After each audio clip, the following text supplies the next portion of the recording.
Greetings fellow ukuleleans, Jeff Weinberger coming at you here with a new tutorial.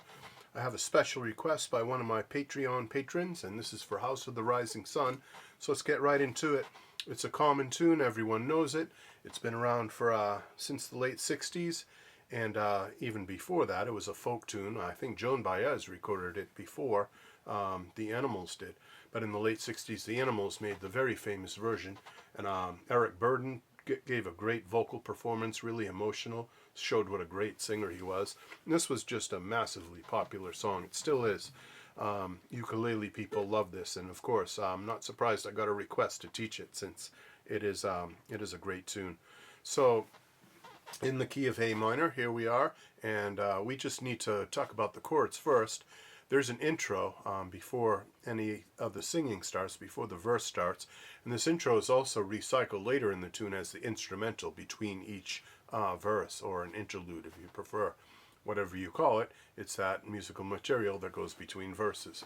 So here we have A minor, we have C, we have D, we have F, we have A minor, E7, and back to E minor, A minor, excuse me, and then E7. So fairly easy chords. Again, A minor, C, D, F, A minor, E7, A minor, E7. And that would be a very typical instrumental or the intro of the tune. When you get into the verse, it goes like this. There is a house in New Orleans, they call the Rising Sun. It's been the ruin of many a poor boy, but I know I'm one. This is the instrumental.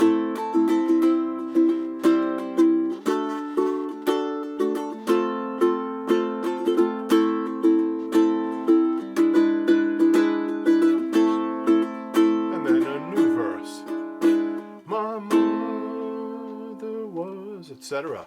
So tells the story and goes through many verses, but the musical material is always the same. You might notice a couple things about the way I played that. Number one, when I do a D chord, you might have noticed that I finger it rather strangely compared to other people. It's my own custom D. I've taught this in other videos, but in case you need to know, I fingered the D chord with my second, third, and fourth fingers instead of my first, second, and third, or any other way. There's actually lots of alternative ways. I just find it easier. I wish I had a better explanation for you, but I just like this fingering. My fingers fit into that small space much more easily this way, whereas the 1, 2, 3 feels very cramped, and I don't favor that one. I actually favor the 2, 3, 4 fingering. Another thing you might have noticed is that I have particular strumming and picking patterns, and I betcha most of you that are watching this video right now, including the patron that requested it, aren't really wanting me to teach you the chords. You're wanting me to teach you the strumming pattern and or the picking pattern. So let's get into that. You can do a simple strum on this, and that's just 6 strums per measure. The song is in 6/8 time, and so we're counting 1, 2, 3, 4, 5, 6. 1, 2, 3, 4, 5, 6. So our strum could be as simple as taking your thumb and strumming down 6 times. 1, 2, 3, 4, 5, 6. 1, 2, 3, 4, 5, 6. 1, 2, 3, 4, 5, 6. That would get you through. That would be a nice basic one, and it would be less chance of getting lost. Make sure you accent. Make sure you go 1, 2, 1, 2, 3, 4, 5, 6. 1, 2. So it's always accenting on the 1 and the 4. That's pretty important in 6/8 time. Most 6/8 time songs, even more gentle ones than this, have a strong accent on 1 and 4. Hallelujah being a perfect example. You Belong to Me, Patsy Cline. Another example, Can't Help Falling in Love, Elvis. Another example. So 6/8 time, you really have lots of examples out there to go by, but generally those are the accented beats. Those are the strong beats. You don't even have to count 1, 2, 3, 4, 5, 6. Some musicians, like myself, I prefer to only count 2 beats. I feel it like this. 1, 2, 1, 2.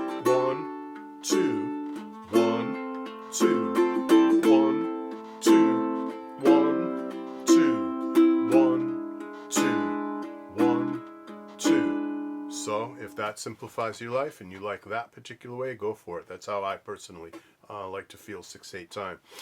To me, it's too much work to go 1, 2, 3, 4, 5, 6, 1, 2. That's just a lot of work, but it's way more relaxed when you just count 2,